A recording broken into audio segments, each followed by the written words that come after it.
Good morning students. आज हम CPC का टॉपिक ले रहे हैं। सीपीसी के अंदर हम ऑर्डर 30 लेंगे आज। इसका टाइटल है सूट्स बाय और against firms and persons carrying on business in names other than their own. तो इसके अंदर हम वो प्रोसीजर लेंगे जो जब किसी फर्म के द्वारा सूट फाइल किया जाता है या किसी फर्म के अगेंस्ट सूट फाइल किया जाता है, या जो पर्सन बिजनेस कैरी ऑन कर रहे हैं अपने खुद के नाम से नहीं करके वो किसी दूसरे नाम से अगर बिजनेस कर रहे हैं, तो उस केस में क्या प्रोसीजर अडॉप्ट किया जाएगा वो इस ऑर्डर 30 में दे रखा है, उसको हम लेंगे आज। ऑर्डर 30 का रूल 1 है sewing of partners in name of firm. तो कोई भी पार्टनर है वो फर्म के नाम से सूट फाइल कर सकता है, ये इसमें दे रखा है। इसका सब रूल 1 है एनी 2 और मोर पर्सन्स क्लेमिंग और बीइंग लायबल एज पार्टनर्स, कि कोई 2 या 2 से ज़्यादा व्यक्ति जो क्लेम कर रहे हैं कि और या लायबल हैं पार्टनर्स के तौर पे और बिजनेस कर रहे हैं इंडिया के अंदर, में sue or be sued in the name of the firm, तो वो फर्म के नाम से सूट फाइल कर सकते हैं या फिर उनके अगेंस्ट फर्म के नाम से सूट फाइल हो सकता है। Of which such persons were partners eight the time of the accruing of the cause of action. और वो पर्सन अगर पार्टनर्स थे जब कॉज ऑफ एक्शन अराइज हुआ था, उस समय अगर पार्टनर्स थे तो उनके अगेंस्ट सूट फाइल किया जा सकता है फर्म के नाम से, या फिर वो सूट फाइल कर सकते हैं फर्म के नाम से। And any party to a suit में in such case apply to the court for statement of the names and addresses of the persons. और कोई सूट की पार्टी उस केस में कोर्ट में अप्लाई कर सकती है इस बात के लिए कि नाम क्या थे, एड्रेस क्या थे, जो पर्सनस जब कॉज ऑफ एक्शन अराइज हुआ है उस समय पार्टनर्स थे फर्म के अंदर, उनके नाम और एड्रेस क्या थे at the time of the accruing of the cause of action, partners in such firm to be furnished and verified in such manner as the court में डायरेक्ट। तो वहाँ पे कोर्ट के सामने उनको प्रस्तुत किया जाए और उसको वेरीफाई किया जाए जैसा कोर्ट डायरेक्शन दे, ये कंडीशन रहेगी। और इसका सब रूल 2 है where persons sue or are sued as partners in the name of their firm under sub rule 1, कि जब व्यक्ति सूट फाइल करते हैं या उनके अगेंस्ट सूट फाइल किया जाता है एज ए पार्टनर्स और इन the name of the firm, मतलब उनको फर्म के नाम से सूट फाइल किया जाता है under sub rule 1, it shall in the case of any pleading or other document required by or under this code to be signed verified or certified by the plaintiff or the defendant. और pleading के case में या कोई दूसरे document जो इस code के तहत साइन होना चाहिए, वेरीफाई होना चाहिए या सर्टिफाइड होना चाहिए प्लेंटिफ या डिफेंडेंट के द्वारा, suffice if such pleading or other document is signed और verified or certified by any one of such persons. तो उनमें से कोई भी व्यक्ति अगर उसको साइन कर देता है या वेरीफाई कर देता है या सर्टिफाई कर देता है, तो ऐसा मान लिया जाएगा कि जो रिक्वायरमेंट है इस कोड के अंदर उसको प्लीडिंग या डॉक्यूमेंट को साइन वेरीफाई करने की, वो कंप्लीट हो चुकी है, ऐसा माना जाएगा। इसका नेक्स्ट रूल 2 है डिस्क्लोजर ऑफ पार्टनर्स नेम, के नाम को डिस्क्लोज करना पार्टनर के नामों को। इसका सब रूल 1 है where a suit is instituted by partners in the name of their firm, कि जब कोई सूट फाइल हुआ है पार्टनर्स द्वारा और उन्होंने फर्म के नाम से सूट फाइल किया है, the plaintiffs or their pleader shall on demand in writing by or on behalf of any defendant, कि प्लेंटिफ या उसका जो वकील है उसको जब राइटिंग में डिमांड की जाती है डिफेंडेंट द्वारा, तो उस केस में उसको नाम डिस्क्लोज करने होंगे। Fourth with declare in writing the names and places of residence of all persons, तो उस केस में उसको राइटिंग में नाम देने पड़ेंगे, उनके रहने का एड्रेस देना पड़ेगा। All the persons constituting the firm on whose behalf the suit is instituted, उसमें उन सभी व्यक्तियों का नाम और पता देना पड़ेगा जो फर्म को कंस्टिट्यूट कर रहे हैं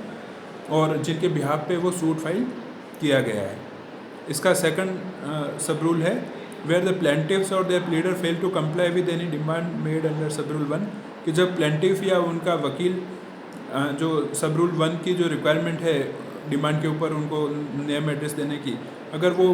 डिमांड पूरी नहीं कर पाता है, फेल हो जाता है, तो all proceedings in the suit में upon an application for that purpose be stayed upon such terms as the court में डायरेक्ट। तो उस केस में सूट की सारी प्रोसीडिंग को अगर इस पर्पज़ के लिए एप्लीकेशन फाइल की जाती है कोर्ट के अंदर, तो स्टे कर दिया जाएगा और उन टर्म्स कंडीशन के तहत जैसा कोर्ट डायरेक्शन देगी उसको स्टे कर दिया जाएगा। नेक्स्ट थर्ड सब रूल है इसमें, where the names of the partners are declared in the manner refer to in sub rule 1, कि जब पार्टनर्स का नाम सब रूल 1 के तहत जो तरीका बताया है उस तरह से उसको डिक्लेयर कर दिया जाता है। The suit shall proceed in the same manner and the same consequences in all respect shall follow. तो उस केस में सूट उसी तरीके से प्रोसीड करेगा और उसके जो कॉन्सिक्वेंसेज आएंगे वो भी उसी तरह से आएंगे, जैसे कि as if they had been named as plaintiffs in the plaint, कि जैसा उनको दावे में प्लेंटिफ बनाया गया होता है और सूट फाइल किया गया होता है और उसके जो कॉन्सिक्वेंसेज आते हैं उसी तरह से इस केस में जो भी कॉन्सिक्वेंसेज होंगे या जो प्रोसीड होगा वो उसी तरीके से होगा। प्रोवाइडेड कंडीशन है that all proceedings shall nevertheless continue in the name of the firm, के जो भी प्रोसीडिंग्स हो रही है कोर्ट में वो फर्म के नाम से कंटिन्यू होगी, but the names of the partners disclose in the manner specified in sub rule 1 shall be entered in the decree. लेकिन जो पार्टनर्स के नेम है जो डिस्क्लोज किए गए हैं सब रूल के 1 के तहत उनको डिक्री में एंट्री की जाएगी उनको, लेकिन जो वो प्रोसीडिंग्स है वो फर्म के नाम से चलेगी। ये सेकंड रूल में दे रखा है। नेक्स्ट थर्ड रूल है service, where persons are sued as partners in the name of their firm, कि जब व्यक्तियों को पार्टनर्स की तरह सूट फाइल किया जाता है उनके अगेंस्ट फर्म के नाम से, the summons shall be served either, कि जब समन सर्व किस तरह से होंगे वो इसमें दे रखा है। ए है अपॉन एनी वन और मोर ऑफ द पार्टनर्स, कि एक या एक से ज़्यादा व्यक्तियों जो पार्टनर है उनको सर्व किया जाएगा।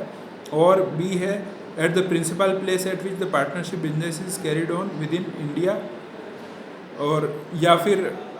जहाँ प्रिंसिपल प्लेस था जहाँ पे पार्टनरशिप का बिजनेस इंडिया में चलाया जा रहा था वहाँ पे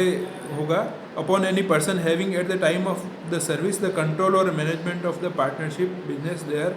और उसमें से कोई भी व्यक्ति ऐसा था जब सर्विस की जाएगी समन्स की उस समय उसके पास में कंट्रोल या मैनेजमेंट है पार्टनरशिप बिजनेस का,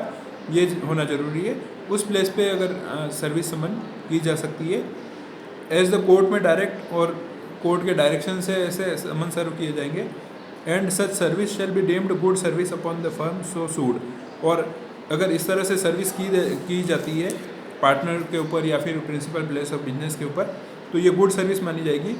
और ऐसा माना जाएगा कि फर्म के ऊपर वो सर्विस हो गई है जिसके खिलाफ वो सूट फाइल किया गया है। वेदर ऑल और any of the partners are within और विदाउट इंडिया, और उस केस में ये ज़रूरी नहीं है कि सारे या उनमें से कुछ पार्टनर इंडिया के अंदर है या इंडिया के बाहर है, उससे कोई फ़र्क नहीं पड़ेगा और ये सर्विस